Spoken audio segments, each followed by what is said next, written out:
There comes a strange moment in life when being alone no longer feels like a threat. Not because you've learned to distract yourself, not because you've become stronger or colder, but because something fundamental inside you has shifted. Alan Watts often spoke about how the fear of being alone is not really about other people. It is about the fear of being left with yourself. For most of our lives, we use others as mirrors. Their presence reassures us that we exist, that we are acceptable, that we are someone. Conversation becomes proof. Noise becomes comfort. Busyness becomes safety. So when silence arrives, the mind panics. It says, something is wrong. You are missing out. You are being left behind. But awakening begins the moment you stop running from that silence. At first, being alone feels empty, then uncomfortable, then unsettling, and finally, revealing. You begin to notice that the ache you once called loneliness was actually the ego's hunger for validation, the need to be seen, the need to be needed, the need to be reflected back to yourself through another person's eyes. Alan Watts explained that the ego is a social construct, a mask created through comparison, approval, and rejection. Without others around, the mask starts to loosen. And this is where fear used to live. But one day, the fear doesn't appear. You sit alone, and nothing collapses. There is no urgency to reach for your phone. No anxiety filling the room. No pressure to explain yourself to anyone. Instead, there is a quiet fullness. Not excitement. Not happiness. But wholeness. You realize you are not alone in the way you once thought. You were simply no longer divided. The mind had convinced you that connection only exists outside of you. But awakening reveals something unsettling and beautiful. The deepest companionship has always been internal. And once you taste that, being alone no longer feels like loss. It feels like returning home. As the fear of being alone dissolves, something else quietly fades with it. The compulsive need for others to complete you. Alan Watts often pointed out that what we call needing love is usually the ego searching for confirmation of its own existence. We don't just want companionship. We want reassurance that we are real, valued, and safe. So we cling. We cling to relationships, routines, messages, and voices, not because they nourish us, but because they distract us from facing ourselves directly. Other people become anchors, not out of love, but out of fear. Fear of emptiness. Fear of insignificance. Fear of being nothing. But awakening changes the question entirely. Instead of asking, who will be with me? You begin asking, who am I when no one is here? At first, the answer feels uncertain. The familiar roles dissolve. Friend, partner, helper, achiever. Without an audience, the performance stops. This can feel like loss. Alan Watts described this stage as the collapse of the skin-encapsulated ego, the belief that you are a separate entity who must constantly defend, prove, and maintain itself. When that belief loosens, relationships change. You no longer seek people to escape yourself. You no longer fear silence between words. You no longer feel abandoned when messages go unanswered. Not because you don't care, but because your sense of self is no longer outsourced. This is why awakened people often seem selective with their company. Not aloof, not superior. Simply complete. They enjoy connection, but they are not dependent on it. They can sit with others, but they no longer disappear inside them. And here's the paradox Alan Watts loved to highlight. The moment you stop needing others to fill you is the moment you become capable of truly loving them. Love stops being a transaction, stops being reassurance, stops being a solution to emptiness. It becomes presence. And presence does not fear absence. So the fading need for others is not coldness. It is not isolation. It is integration. You are no longer trying to escape loneliness, Because you have discovered that the one you were afraid to be alone with was never your enemy. It was yourself, misunderstood. When the fear of being alone fades, silence changes its meaning. What once felt like a void now feels like space. What once felt heavy now feels wide. What once felt abandoned now feels honest. Alan Watts often reminded that silence is not the absence of sound. It is the absence of resistance. Before awakening, silence feels threatening because it removes distraction. Without noise, without people, without stimulation, the mind turns inward, and the ego fears being seen without its masks. That is why so many people keep themselves constantly occupied. Music playing, messages scrolling, voices in the background. Anything to avoid the quiet moment where nothing is demanded and nothing is performed. But after awakening, something subtle shifts. You begin to notice that silence does not take anything from you. It reveals what was already there. At first, silence brings discomfort. Unresolved emotions rise. Old memories surface. Unanswered questions echo. Alan Watts described this as the mind clearing its attic, not by force, but by allowing everything stored there to be seen without judgment. And once seen, much of it simply dissolves. They are no longer afraid of what silence reflects back to them. They realize that the mind's constant chatter was never protection. It was avoidance. In silence, you stop narrating yourself. You stop explaining who you are. You stop justifying your existence. You simply are. And in that being, a strange comfort appears. Not excitement, not pleasure, not entertainment, but steadiness. A grounded sense that nothing needs to happen for this moment to be complete. Alan Watts would say that this is where life stops trying to be meaningful and simply becomes alive. You begin to enjoy being alone, not because it feels special, but because it feels natural. No pressure to respond. No pressure to impress. No pressure to maintain a version of yourself. Just presence, breathing, unfolding. And here's the quiet truth most people never realize. When you are no longer afraid of silence, you are no longer afraid of yourself. Loneliness disappears not because people appear, but because the inner conflict that created loneliness ends. You are not waiting anymore. It no longer feels like a condition imposed on you. It feels like a space you can enter willingly. Alan Watts made a clear distinction between loneliness and aloneness. Loneliness is resistance. Aloneness is acceptance. Loneliness says, something is wrong because I am alone. Aloneness says, nothing is missing because I am here. It triggers the fear of being left behind, forgotten, or unchosen. The mind equates solitude with rejection, but awakening dismantles this belief at its root. You begin to see that your worth was never dependent on being witnessed. That existence itself does not require applause. Alan Watts often laughed at the idea that a tree falling in the forest needs an audience to be real. Oh. And slowly, you stop needing one too. Aloneness becomes strength, because it removes pressure. You are no longer negotiating your truth. You are no longer adjusting your energy to be accepted. You are no longer diluting yourself to fit into rooms that feel too small. In solitude, your thoughts slow down. Your nervous system settles. Your intuition becomes clearer. This is why many people experience their deepest insights when alone. Not because solitude is magical, but because distraction has finally loosened its grip. Alan Watts described this state as coming home to yourself without knocking. You are not escaping the world. You are resting from the performance of it. And from this rest, clarity emerges. You start recognizing which relationships were built on fear and which were built on presence. Which connections drain you and which allow you to breathe. You no longer chase company to avoid discomfort. You choose connection because it resonates.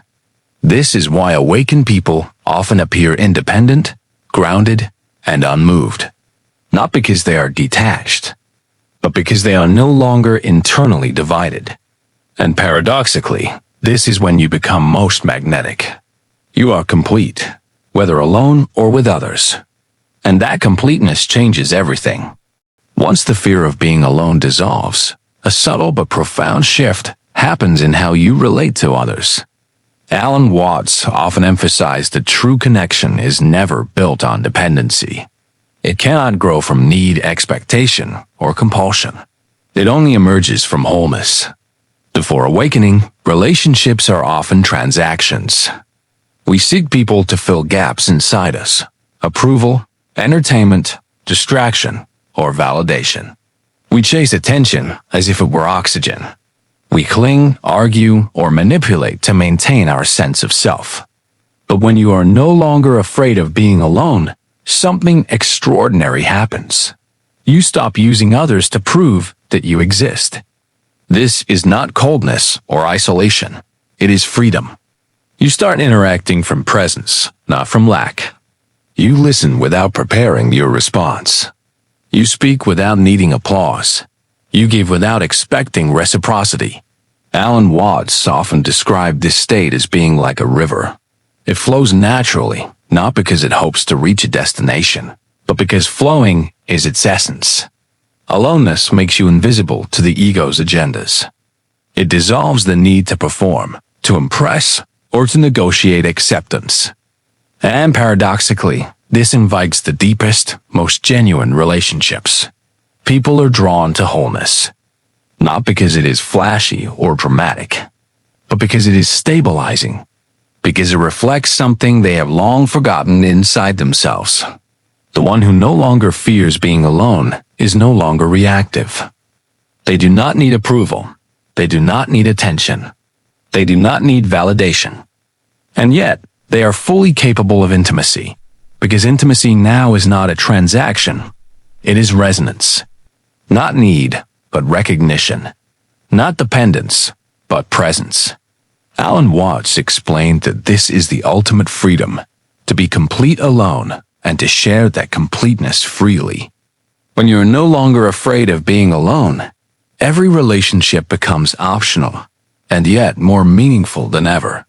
You give without fear. You love without expectation. You are present without resistance. And in that presence, you discover the quiet truth. You are never truly alone, because the one you feared being with most was yourself. Alan Watts often said that the ego fears being alone because it perceives itself as incomplete. It believes it must constantly seek, compare, and consume to prove its existence. But awakening reveals a radical truth. You are already whole. This wholeness is not a feeling of excitement or bliss. It is not a peak experience or a euphoric state. It is steadiness. A subtle, unwavering recognition that you are enough exactly as you are. Before this realization, life is a constant tug of war. The ego pulls you toward others, toward achievement, toward distraction. The mind fears emptiness, silence, and stillness. But when inner wholeness awakens, you no longer resist what is. You sit in your own presence without judgment. You breathe without needing a reason. You exist without performing. This is why the fear of being alone disappears, because the self no longer feels fragmented. It no longer relies on mirrors outside itself to define it. It no longer needs validation or attention. Alan Watts explained this as the return to the source, the recognition that life itself is sufficient, that being is complete, that nothing external can add or subtract from your essence. And this wholeness changes everything. You notice how the world used to feel urgent and threatening. People's opinions, social rules, and expectations no longer weigh on you as heavily. You no longer chase or flee. You simply move, and the movement arises naturally from your own grounded center. The paradox is profound. The more comfortable you are alone, the more connected you are to life itself. The less you cling to people, things, or outcomes, the more freedom and presence you discover. Aloneness becomes not a void to escape, but a foundation from which everything else flows. Love, creativity, insight, and joy. Alan Watts said that this state is often misunderstood as loneliness, arrogance, or detachment. But it is none of these. It is simply being aligned with your true nature, whole, undivided, and free. The fear is gone, not because the world has changed, but because you have changed. Once inner wholeness settles in, a remarkable clarity emerges. Freedom and aloneness are inseparable. Alan Watts often spoke about freedom as not being the ability to do whatever you want, but the ability to not be constrained by illusions of lack. Before awakening, people think they are free only when surrounded by others, possessions, or approval. But in reality, dependence on anything outside yourself is bondage. When you are no longer afraid of being alone, you experience a freedom that cannot be taken away. No circumstance can shake it, because it is not conditional. It does not rely on comfort, validation, or approval. This is why awakened people often seem unshakable, even in chaos or solitude. They have touched a dimension of being where nothing is missing, nothing is lacking. The fear of being alone is, at its core, the fear of being with yourself. Alan Watts described it as the collapse of the prison walls within. The ego no longer holds you captive in its stories of need, comparison, or inadequacy. The mind's chatter still arises, but it no longer defines you. From this place, life takes on a new rhythm. You move not to escape, you act not to impress. You interact not to fill emptiness. You exist fully, and yet effortlessly. The absence of fear does not make you passive, it makes you present. And presence is the truest form of power. Relationships, work, and experiences are no longer lifelines. They are invitations. You engage with the world because it is alive, not because you are incomplete. And in this state, your aloneness is your greatest ally. Alan Watts often reminded that trying to avoid solitude only prolongs suffering, but embracing it reveals an undeniable truth. Wholeness is never outside. It is already inside. You are never truly alone. Not in the physical sense, not in the emotional sense. Because your being itself is complete. And in this completion, fear dissolves, anxiety fades, and presence deepens. This is the subtle, quiet revolution of awakening. The fear of being alone transforms into the freedom to simply be. Now, with the fear of being alone gone, a new way of living emerges, one that is both simple and profound. Alan Watts often said that life is not a problem to be solved, but a reality to be experienced. When you no longer run from solitude, every moment becomes richer. Every breath carries presence. Every interaction carries depth. You notice how your relationships transform. You no longer cling to people out of fear or expectation. You no longer seek constant stimulation or distraction. You interact freely, with curiosity and openness, without needing anything in return. Your work changes too. You engage with tasks not to prove yourself or to escape emptiness, but because they are here, alive, and waiting to be lived. Even challenges lose their grip. When you are complete within yourself, external circumstances cannot dictate your sense of peace or worth. It meets obstacles, bends around stones, and continues without resistance. It does not fight the banks. It does not resist its course. It simply is. And so you become like that river. Alone yet fully connected. Free yet fully present. Complete yet continuously unfolding. This is not a state to attain or a goal to achieve. It is a way of being that arises naturally when fear dissolves. When you stop resisting your own presence, you discover that aloneness is not emptiness, but fullness. Not isolation, but freedom. Not loneliness, but alignment with your deepest self. Alan Watts said it best. The moment you stop fearing aloneness, you realize that you have always been whole. that nothing outside yourself can add to your essence, and that life itself is enough. You are free. You are complete. You are alive, fully, entirely, beautifully alive, whether the world surrounds you or you sit quietly with yourself. And this, ultimately, is the hidden gift of awakening, to no longer fear being alone, to embrace yourself as your own sanctuary, and to discover a freedom that nothing in the external world can take away.